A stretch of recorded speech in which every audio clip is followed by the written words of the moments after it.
Momang rambangkong, aku iso ngarit esuk. Wis awan ngene iki ngarit. Panase ora umum. Iso-iso ireng raiku. Loh, suara apa kuwi? Sopo kuwi nebang wit? Ngawur.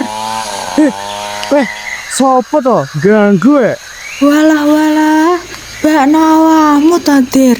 Nyapo kok nebangi wit nek alas? Halah, omek sithik lho.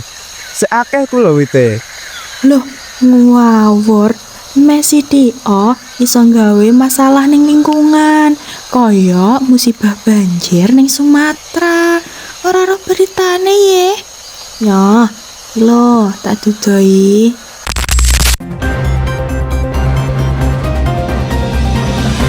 Akhir November 2025, terjadi bencana banjir besar melanda Provinsi Sumatera, Aceh yang mengakibatkan jatuhnya banyak korban dan rusaknya fasilitas pribadi maupun milik negeri. Diduga salah satu penyebab banjir ialah berkurangnya daya serap akibat penebangan liar.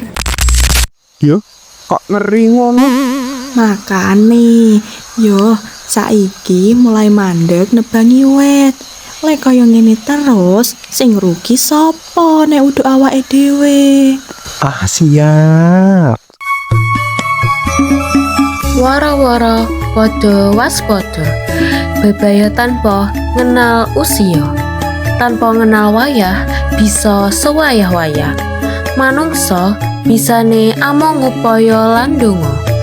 Upayane kanggo ngindari bebaya mligine banjir, yaiku kanthi njaga lingkungan, ora mbuang resek ning kalenan, ora angger nebangi wit supaya ora kebanjiran.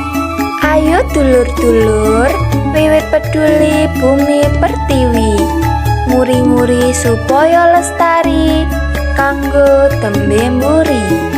Stop penebangan liar, ayo dijogo ben ora gawe bebaya, memayu hayuning bawana.